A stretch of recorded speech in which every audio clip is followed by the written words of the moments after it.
जाहिर है कार्यक्रम में नजर डालते हैं देश, दुनिया और राज्य की प्रमुख खबरों पर। सबसे पहले अंतर्राष्ट्रीय खबरें। ऑस्ट्रेलिया और सिंगापुर से घूमकर लौटे 5 कोरोना संक्रमितों के अलावा एक अन्य की जांच रिपोर्ट जीनोम सीक्वेंसिंग के लिए दिल्ली भेजी गई है। इसमें 4 लोग दिसंबर की शुरुआत में और एक महिला बुधवार को संक्रमित मिली थी। अब जीनोम सीक्वेंसिंग रिपोर्ट में कोरोना के संक्रमण के स्वरूप की जानकारी मिल सकेगी।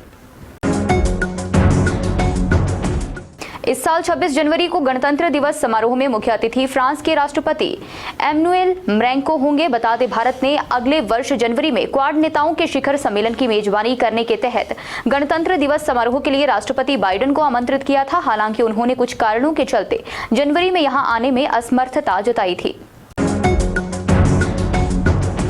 पाकिस्तान के इस्लामाबाद, रावलपिंडी और आसपास के इलाकों में शुक्रवार की सुबह करीब 5:30 बजे भूकंप के झटके महसूस किए गए। रिक्टर पैमाने पर भूकंप की तीव्रता 4.4 मापी गई है। भूकंप के डर से लोग कलमा-ए तैयबा पढ़ते हुए अपने घरों से निकले।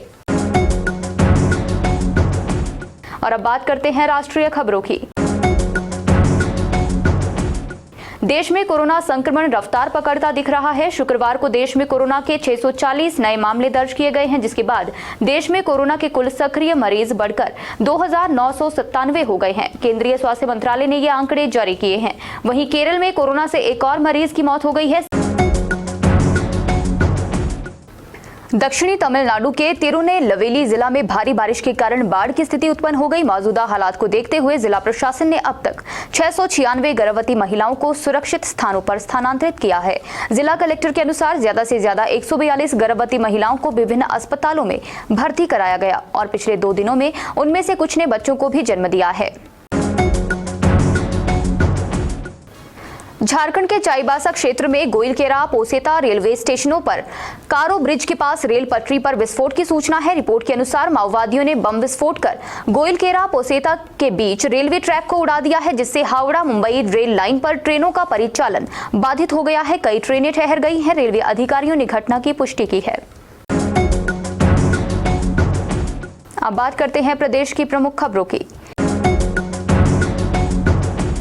तपोवन स्थित हिमाचल प्रदेश विधानसभा परिसर में शुक्रवार को प्रश्नकाल शुरू होते ही हंगामा हुआ। सुबह 11 बजे विपक्ष प्रश्नकाल रोककर नियम 67 के तहत बेरोजगारी पर चर्चा मांगता रहा। सदन में इस पर दोनों पक्षों में नोकझोंक बढ़ती रही और हंगामा शुरू हो गया। करीब 20 मिनट तक चली इस नोकझोंक के बाद विपक्ष ने सदन से वॉकआउट कर लिया। तपोवन स्थित हिमाचल प्रदेश विधानसभा परिसर में शुक्रवार को भाजपा ने शीत सत्र के चौथे दिन भी प्रदर्शन किया। भाजपा विधायकों ने परिसर में फ्लेक्स बैनर एप्रिन की तरह पहने। भाजपा विधायक दल के नेता प्रतिपक्ष जयराम ठाकुर के नेतृत्व में सरकार पर युवाओं को रोजगार नहीं देने का आरोप लगाकर तपोवन विधानसभा परिसर में प्रदर्शन किया गया। किरतपुर नेरचौक 4 लेन पर ओवरस्पीड से वाहन चलाने वाले अब सावधान हो जाएं। अब ऑनलाइन ही वाहनों के चालान कटेंगे। पुलिस ने 4 जगहों पर ITMS यानी इंटेलिजेंट ट्रैफिक मैनेजमेंट सिस्टम स्थापित कर दिया है। 4 लेन पर 60 किलोमीटर प्रति घंटा की गति तय की गई है, लेकिन वाहन इससे अधिक रफ्तार से दौड़ा रहे हैं। इससे आए दिन हादसे भी हो रहे हैं। और अब बात करते हैं समाचार पत्र की प्रमुख खबरों की।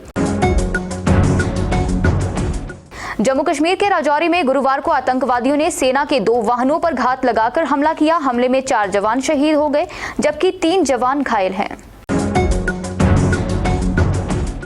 हिमाचल सरकार ने पर्यटन विकास एवं पंजीकरण कानून में संशोधन किया है। इस नए कानून को गुरुवार को विधानसभा में पारित किया गया।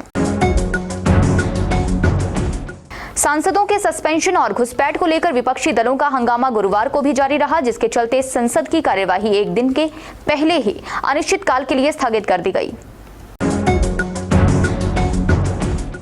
इसके अलावा संपादकीय पृष्ठ पर भी जरूर नजर डालें। और कार्यक्रम के अंत में बात करते हैं रोजगार की। भारतीय विमानपत्तन प्राधिकरण ने जूनियर असिस्टेंट और सीनियर असिस्टेंट पदों पर भर्ती के लिए अधिसूचना जारी की है। इन रिक्तियों के लिए आवेदन प्रक्रिया 27 दिसंबर 2023 से शुरू होगी, जबकि आवेदन पत्र जमा करने की आखिरी तारीख 26 जनवरी 2024 तक है। इच्छुक उम्मीदवार आधिकारिक वेबसाइट www.aai.aero पर जाकर ऑनलाइन आवेदन कर सकेंगे। जाहिर है कार्यक्रम में आज के लिए बस इतना ही। बने रहे दिव्य हिमाचल टीवी के साथ।